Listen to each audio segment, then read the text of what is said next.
Let's forget about gram negatives now, and let's focus on gram positives for the next 10 minutes or so.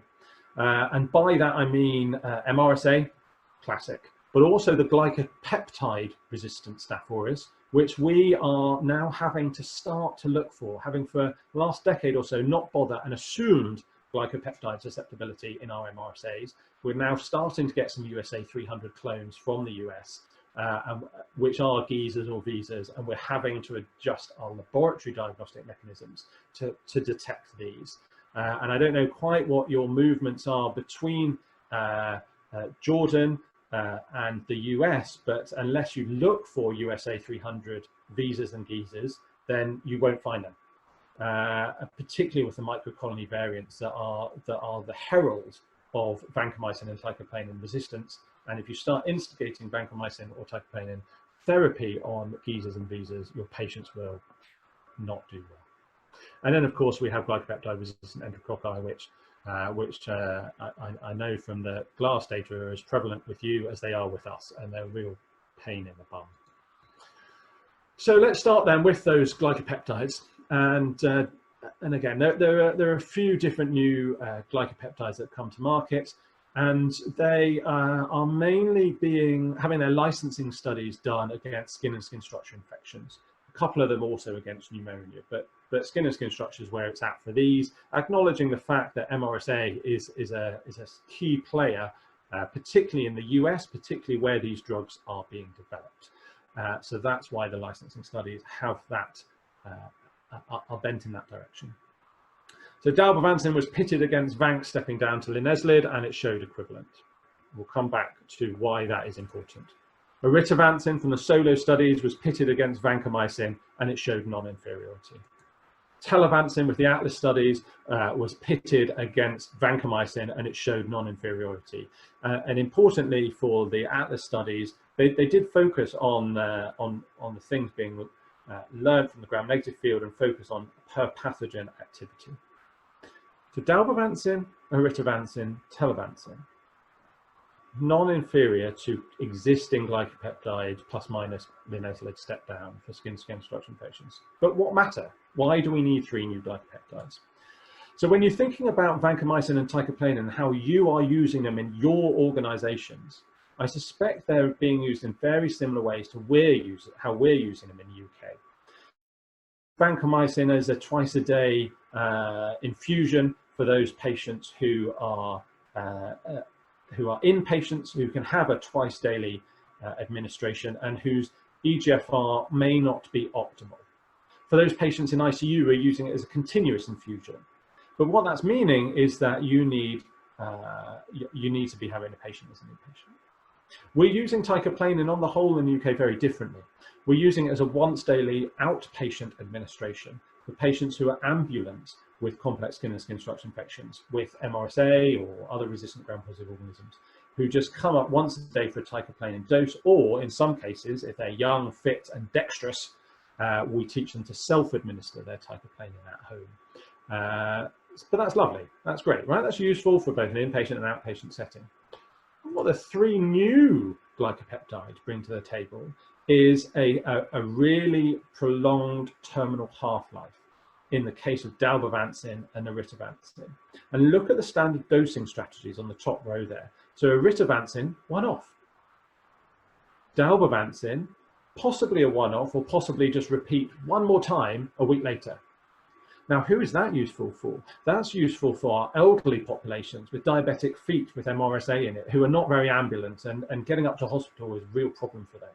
Or it's useful for the intravenous drug using population, who we cannot in any way let home with an indwelling vascular access device because they unfortunately will abuse it. So giving them a one-off infusion of Dalbavancin or Oritavancin really is advantageous when they have their complex skin and skin structure infections. And unfortunately, intravenous drug users are rife, particularly in London.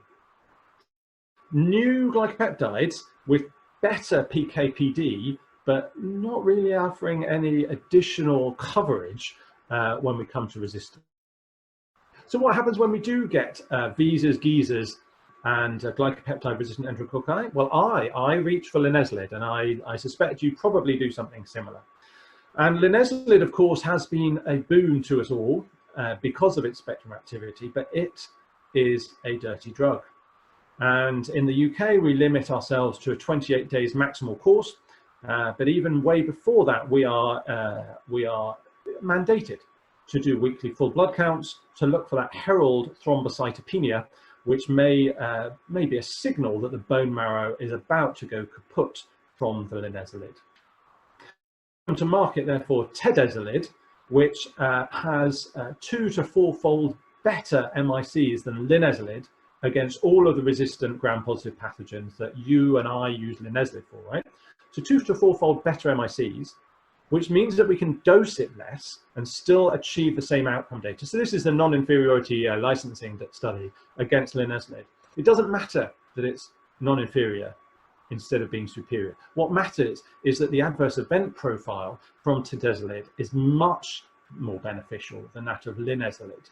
And really, that goes to both the bone marrow suppression, the optic nerve defects, and the drug-drug interactions with SSRIs and MAOIs that we all have to watch out for when we are prescribing linezolid. So tedezolid, non-inferior and cleaner. Then let's move on to, so we've done glycopeptides, we've done tedezolid. Let's move on to the cephalosporins, right? Now these cephalosporins have had a hard time in the UK. And I would be interested perhaps in the questions afterwards to hear about your experience in Jordan as to whether you're using the 2 new anti-gram positive cephalosporins. And by that I mean, first of all, Ceftaroline, which licensing studies were on the Canvas and Capture studies for skin and skin structure infections and then for pneumonia. And you can see how it was non-inferior to vancomycin and aztreonam, which is a fairly standard comparator. And there the activity per pathogen is really, again, non-inferior for a range of gram-positive and gram-negatives, excluding Pseudomonas for Ceftaroline compared to the competitor. So think of Ceftaroline as ceftriaxone that kills MRSA. Compare and contrast, of course, to Ceftobiprole, which again had licensing studies against Vanc and Ceftaz, again showed non-inferiority for complex skin and skin structure and for pneumonia. But think of Ceftobiprole as ceftazidime plus anti-broad spectrum gram-positive activity, including MRSA. So Ceftobiprole kills gram-positives, including MRSA, but also Enterobacteriales, but also Pseudomonas. So actually Ceftobiprole can be a real addition to your armory, to your hospital formularies, if you have a particular problem with HAP-VAP caused by sometimes Pseud, sometimes Enterobacteriales, sometimes MRSA. And actually this may be the answer to your empiric prescribing problems if you commonly encounter a mix of those 3 pathogens. And then, of course, the last 3 years, we've not only got excited about Oritavancin and gram-negative activity for these enhanced tetracyclines, but we've also got excited about Omadacycline for gram-positive activity.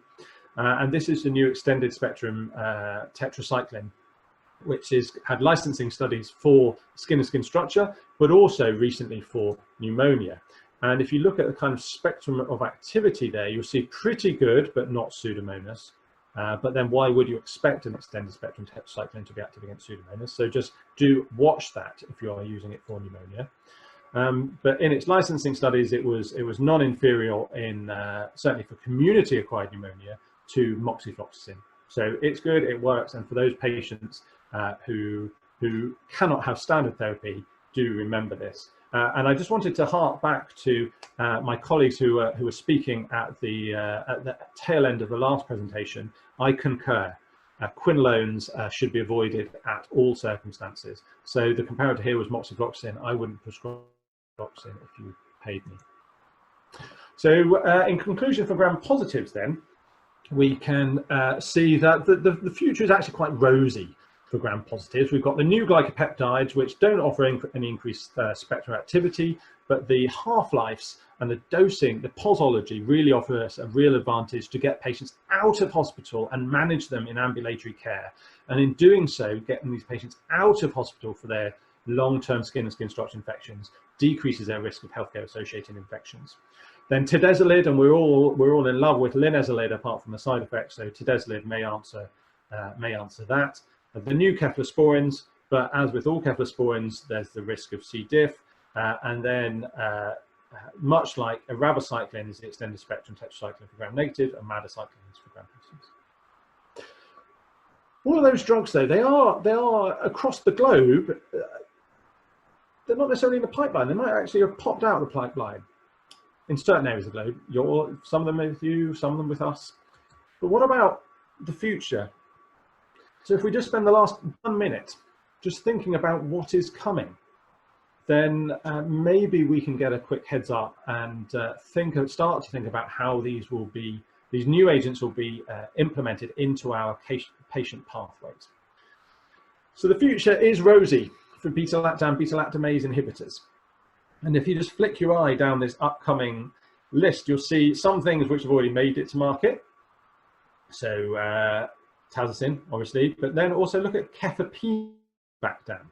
Well, that will be useful against ESBLs and AMCs. But then cast your eye further down, and you're now seeing Ceftobiprole back down.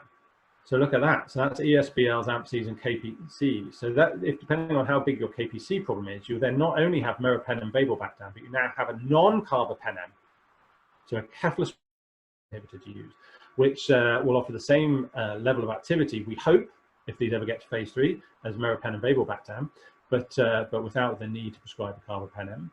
And then look at the one I'm really waiting for, which is aztreonam avibactam.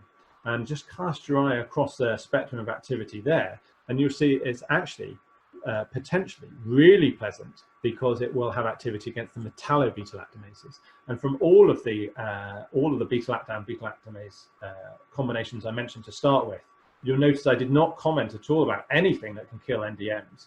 But aztreonam avibactam, I'm crossing my fingers for that. And then, of course, separate to those beta-lactam, beta-lactamase inhibitor compounds, we have things that start to be so far upstream they only have letter number combinations. But I would draw your eye down to the attractively named SPR741, which is only in phase 1 studies, but it is a novel polymyxin. Now, we, of course, as we've talked about in these conferences before, use colistin, but as I mentioned earlier, I am afraid to use colistin unless I absolutely have to. But perhaps SPR741 may offer the spectrum of activity, the PKPD attractiveness of colistin without, well, not without, that would be a bridge too far, but perhaps with fewer adverse events than our existing polymyxins. So I am keeping my eye on SPR741. So that was a 30-minute rapid-fire tour through gram-positives, gram-negatives, and then upcoming phase 1 and 2 antibiotics.